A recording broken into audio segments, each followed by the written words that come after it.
And most of the time in special effects applications, the computer graphics needs to be composited into a live scene in the background. The purple square that's going around my frame is the final render window that the airplane is going to be rendered in. So we want to fill that in with a background scene. And I'll load in our rotoscope background.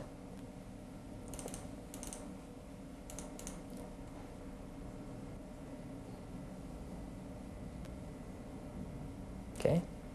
And I can see now how the airplane composites on the top of this. I'll change a few parameters to make it look as if the airplane is flying, coming in from the upper left-hand corner of the view and just flying right away through the buildings and kind of taking off.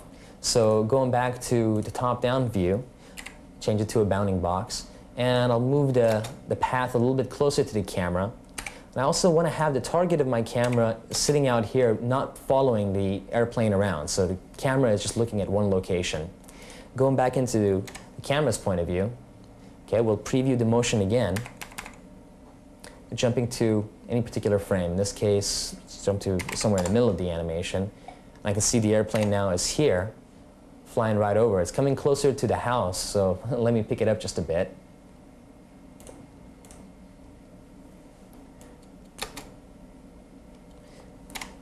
Going back. There we go. And finally, I'll move the couple of points here up. And once we got the motion set in, I can see that the airplane is going to be coming in from the left corner of the screen, starting somewhere here in the corner. There's what it looks like curved. And it's going to end up going all the way up on the last frame, kind of leaving the frame. There it is right there. And we'll preview the motion just to make sure that the timing feels right. It goes coming in from the left and taking off.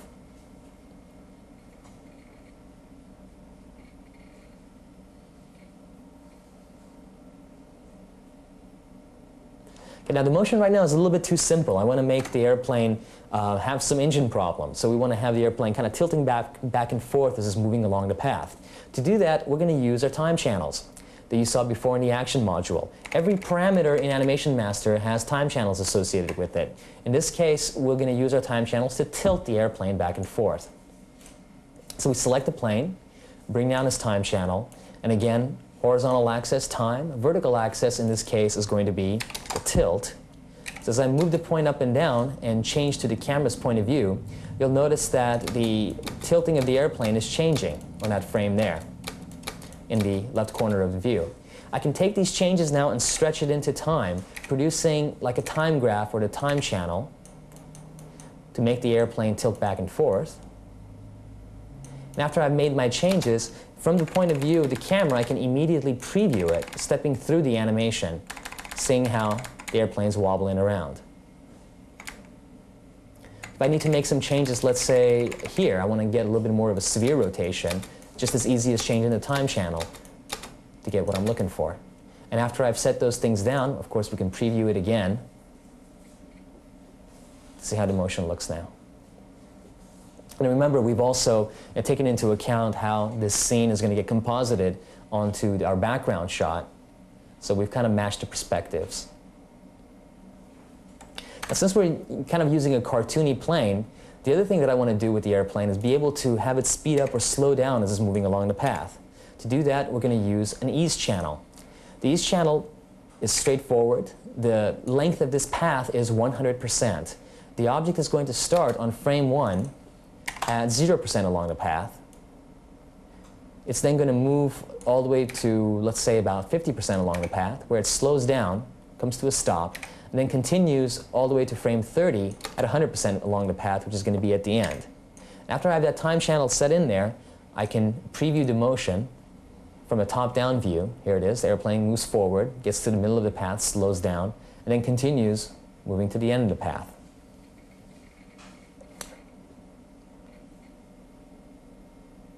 So with the time channels, the artist can produce any slowdowns or speed ups that they want along the path. And of course, since the length of a path is 100%, one can easily modify the path or make it more complicated or shorter or longer, and all the timing controls are still going to apply.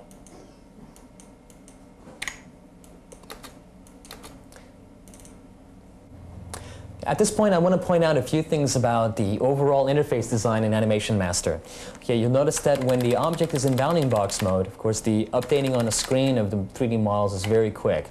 But let's say the artist wanted to change to the curve representation of our airplane, and you'll notice that still the artist still can input as fast as they can go. And immediately after they let up on the button is when the wireframe catches up with it. This is an interface philosophy called interrupt-driven code. It allows the artist to move as fast as they want, and then after they let up is when the computer is going to catch up with them in filling in some of the more complicated spline curves. Let me also show you how this interrupt-driven philosophy applies to our modeling environment, sculpture. I've already loaded the model we started the demonstration with, this character's head.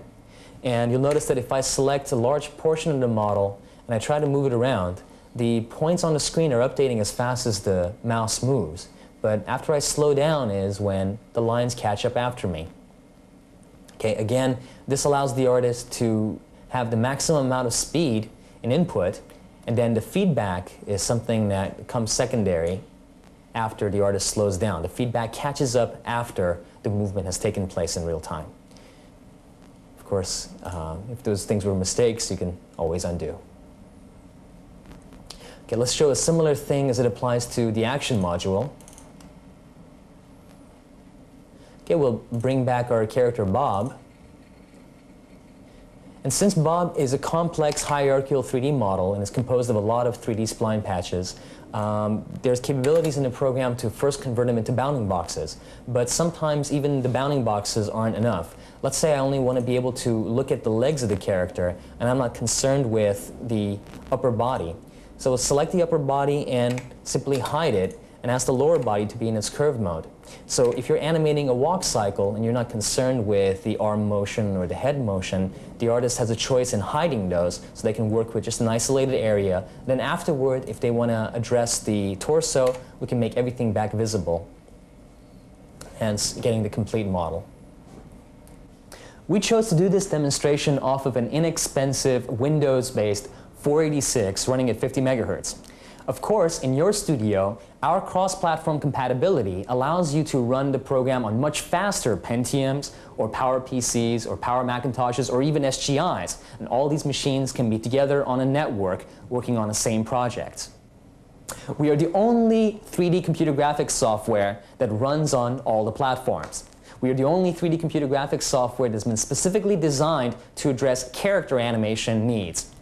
Now, character animation requires full spline patches. It requires spline patch modeling, animation, and rendering. It requires our time channel technology. And we provide it on all the platforms, and we provide it for a price that the artist can afford.